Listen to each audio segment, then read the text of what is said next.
प्रिय श्रोतागण, परमेश्वर का प्रेम कौन नहीं चाहता, लेकिन परमेश्वर अपना प्रेम सभी को अलग अलग रूपों में देते हैं। किसी को जीवन में ढेरों दुख मिलते हैं तो किसी का जीवन मिला जुला रहता है।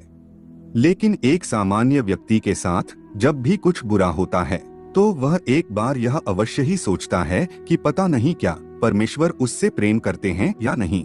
मित्रों, आज की इस प्रस्तुति में हम आपको बताएंगे 8 ऐसे संकेत कि आप परमपिता से कितने निकट हैं और परमपिता आपको कितना प्रेम करते।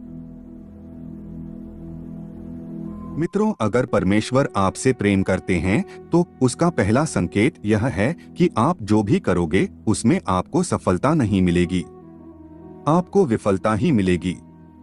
जी हाँ मित्रों, यह सुनकर आपको थोड़ा विचित्र लग सकता है, परंतु यह सच्चाई है कि आप हर चीज में अपना 100% दोगे, परिश्रम और मेहनत करोगे, लेकिन आपको सक्सेस नहीं मिलेगी। और यह बार बार होगा जब तक कि आपकी आंखें नहीं खुल जाती। मित्रों, दूसरा संकेत है कि आपको अपने ऊपर जो विश्वास है वह खत्म हो जाएगा। जी हाँ मित्रों, जब परमेश्वर आपके साथ होते हैं तो आपको बिल्कुल अकेला फील होता है। आप नहीं समझ पाओगे कि आपको आगे क्या करना चाहिए। आप खुद को एक ऐसी स्थिति में महसूस करोगे जहां आपकी कोई मदद नहीं कर सकता। आप किसी को अपनी परेशानी शेयर नहीं कर पाओगे। अगर किसी को अपनी परेशानी बता भी दोगे तो वह उनके लिए बहुत छोटी बात होगी, या फिर वह लोग आपकी बात पर ध्यान ही नहीं देंगे। मित्रों, ईश्वर का तीसरा संकेत है आपके जीवन में दुख अपने चरम सीमा पर होंगे। हाँ मित्रों, आपको लगेगा कि मेरे जीवन में इससे बुरा क्या हो सकता है। आप दुख की चरम सीमा को महसूस कर लेंगे। मित्रों, आपने महान लोगों का जीवन तो देखा ही होगा। सभी अपने जीवन में बड़े से बड़े दुखों में गिरे और उनके अंदर वैराग्य आया और इस जीवन और सांसारिक सुखों के आगे ईश्वर को जानने की उनके मन में प्यास जगी और अंत में उन्होंने परमेश्वर का साक्षात्कार भी प्राप्त कर लिया। मित्रों, इन दुखों से मनुष्य टूट तो जाता है, लेकिन इन दुखों से ईश्वर के प्रति प्रेम भी विकसित होता है। वह यह समझ जाता है कि संसार में सारे सुख तो नहीं हैं, कुछ तो ऐसा है जो इस संसार से परे है, और वह शायद ईश्वर ही है। दोस्तों, ईश्वर हमें सबसे पहले हारना सिखाते हैं, क्योंकि जब तक आप हार को नहीं समझोगे आप जीत को भी नहीं समझ सकते हो। मित्रों, चौथा जो संकेत है वह है जब आपकी सारी उम्मीदें टूट जाएगी तब आपके भीतर एक खोज शुरू होगी, यानी आपके भीतर की, आपके अंदर की एक रिसर्च शुरू होगी। इससे आप खुद को ही परखोगे, अपनी कमियों और खामियों की जड़ तक जाने का प्रयास करोगे। अपने जीवन में जो कुछ भी खो दिया है या जिसमें भी विफल हुए हो उसका कारण ढूंढोगे। आप खुद से सवाल करोगे।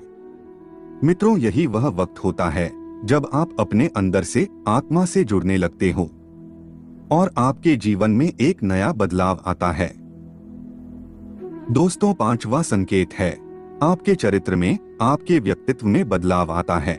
मित्रों, जब आप खुद से जुड़ने लगते हो तब आप खुद को और अपनी खामियों को समझने भी लगते हो। इससे आप खुद को बदलना और तराशना शुरू कर देते हो।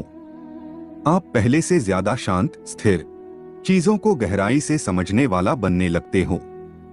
मित्रों, जब भी हम ईश्वर की राह में जाने लगते हैं तब वह सबसे पहले हमारे अंदर परिवर्तन लेकर आता है ताकि हम उसकी भाषा को समझ सके।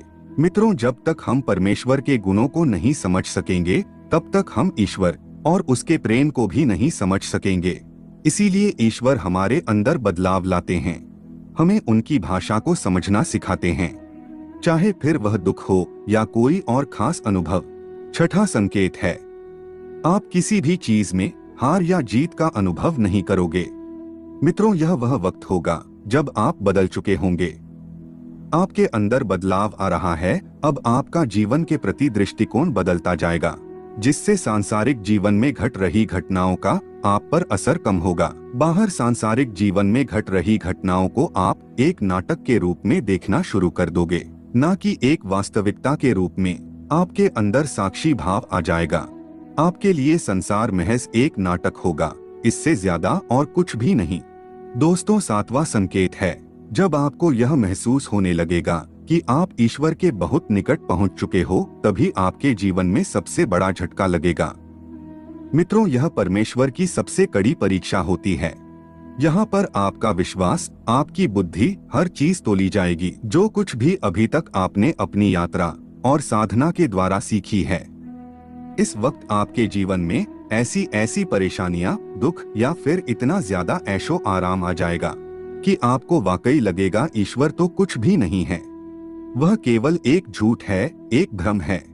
यह समय सबसे अधिक धैर्य का होता है। अगर इस समय आप अपने पद से विचलित नहीं हुए तो 8वें संकेत के रूप में या तो ईश्वर खुद आपके समक्ष प्रस्तुत हो जाते हैं, फिर चाहे वो किसी भी रूप में हो। दोस्तों, यह 8वां संकेत ऐसा होता है जिसे शब्दों में व्यक्त नहीं किया जा सकता। इस स्थिति पर पहुंचने पर आपके मन में लेश मात्र भी संशय नहीं रह जाएगा कि ईश्वर आपके साथ नहीं है। आपको हर पल ईश्वर का और उसके आपके साथ होने का एहसास होगा। आप इस अनुभूति को पाकर मदमस्त रहेंगे और आपको ऐसी शांति और आनंद की अनुभूति होगी जिसे शब्दों के द्वारा तो नहीं कहा जा सकता है। मित्रों, यह बातें आपको कैसी लगी हमें कमेंट करके बताना ना भूलें। और ऐसी ही मूल्यवान जानकारी के लिए आप हमारी चैनल आर्यलोक को सब्सक्राइब कर सकते हैं। धन्यवाद।